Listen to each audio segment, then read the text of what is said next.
World that's always talking, likes, trends, opinions.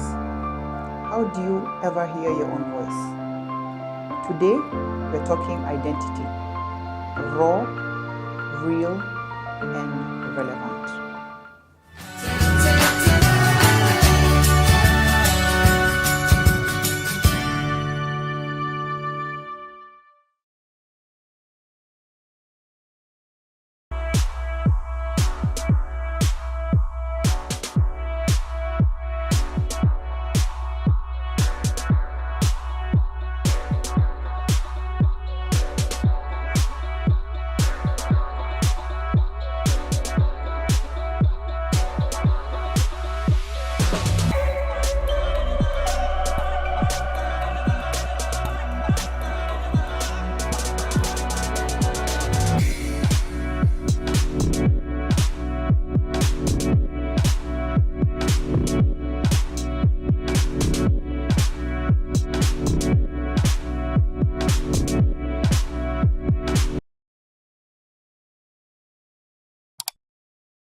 Hi, welcome to another episode of Wellness with Wandia. Today, I'm going to be discussing a topic that's very close to my heart, and this is identity. Identity crisis, identity issues span across your entire life. From the time you're a teenager, in your 20s, 30s, 40s, 50s, even into your 60s. And the reason why people struggle with personal identity is because, one, voices from external sources, society. Another very prevalent one is online presence. Social media, for a large extent, has got a very big impact on this. Another one is conflicting values. I'd like you to sit back, relax, and hopefully you're going to learn a lot from this particular episode. Karibuni-san. As a practicing psychologist, one of the things that I come across very frequently is cognitive dissonance. That is the internal struggle trying to keep up with the external image. The unfortunate thing is that people don't realize and recognize that what you see on social media, by and large, 90%, maybe 70%, is not reality. That being said, the question then becomes that people struggle to keep up with things which are not real. If you're to think about it, how many times do you get to see people posting the sad parts of life? People only post winning things when they are on top of mountains, when they are getting married, but you don't really get to see the reality of people's lives. The struggle of trying to keep up with an image is that you are always chasing something which is not real. And the best way to be able to start putting distance and understanding who you are is to look at the things that really matter to you. You know, when you tell somebody to describe and say what their value is, people get lost. But what is a value? A value is the things which are important to you and remain consistent by and large when you're interacting with different people. Once you're able to identify what your values are, then you will move through life making decisions, making choices that align with your values. The biggest thing or the biggest struggle for people is trying to fit in with other people. You'd be surprised that peer pressure exists even as you get older. You'd imagine or believe that peer pressure is only there for the teenagers. But even into your 40s, 50s, 60s, peer pressure is very real because people are created to be in community, so you want to belong.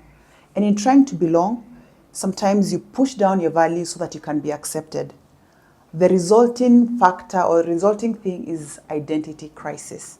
And you'll find that having that internal dissonance is what pushes people to try to self-medicate to be able to keep up with this, I want to say, plastic or this perceived image of self.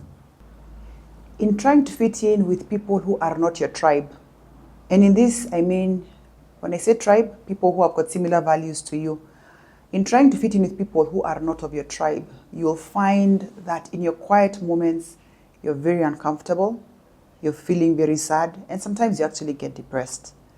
And to take care of these feelings, people turn to different things to cope. Drinking is one of them, and other substances and other things as well. So what I'm trying to explore today is how to get you to be a bit more comfortable with who you are, because your tribe is out there.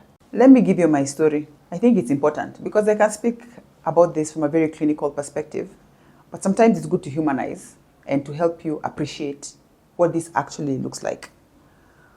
When I was growing up, when I was younger, in my 20s, in university, getting out into university and getting into work, the things that used to happen then among my peers was a lot of partying and going out and, nothing wrong with that. But for my personality and for who I am, it was a struggle for me to be in that space. I didn't know that I was struggling. But to be able to be in that space and to fit in, because these are my friends, I wanted to fit in with them, I wanted to hang out with them. But the places that they were going to was the clubs.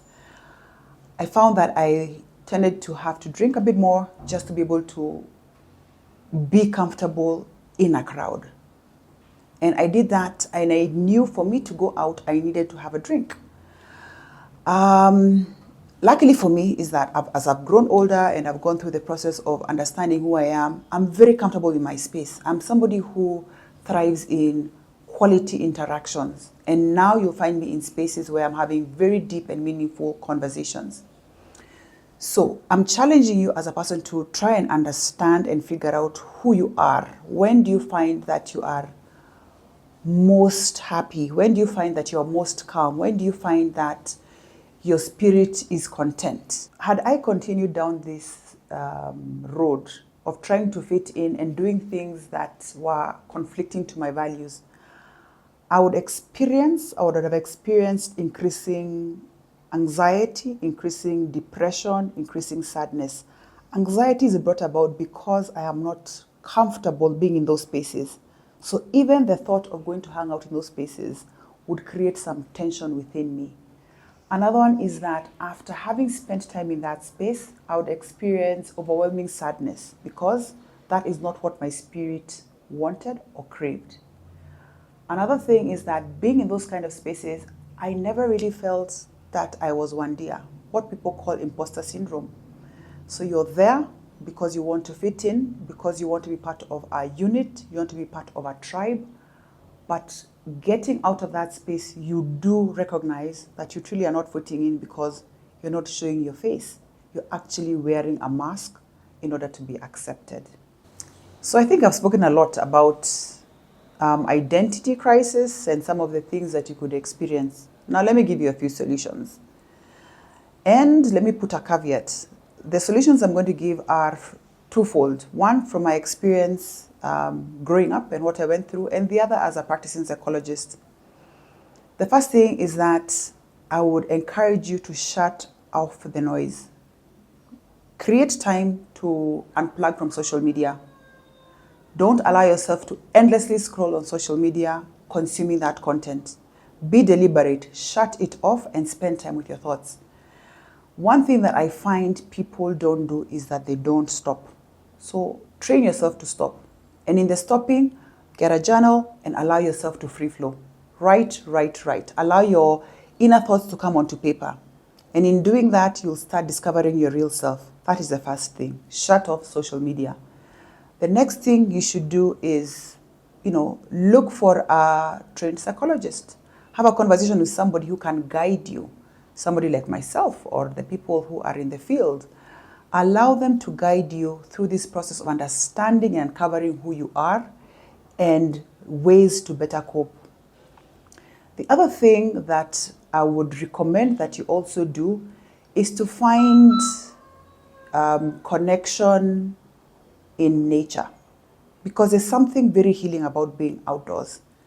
Shut out the noise, allow yourself to just walk through a forest, sometimes even walk barefoot and just be present and one with nature. You would be very surprised and shocked by what would come out from being in that space. Let me also caution and encourage you that this is not a one-day journey. It's not a 2-day journey. My journey has taken me years. Have I reached where I'm going? Not yet. I'm still on a journey. And I'm still very deliberate about listening to myself as Wandia, finding out where I am today, navigating and focusing on where I want to go. So be patient with yourself. If you don't get it right today, try again tomorrow. If you don't get it right this month, try again next month. It's a slow, deliberate process to uncover who you are. A human being has got so many layers, just like an onion. But the deeper you get, the more comfortable you are with who you are. You find that you're not fazed by much in life. I am a living testament of that. I want you to remember and to recognize that you are created to stand out and not to fit in.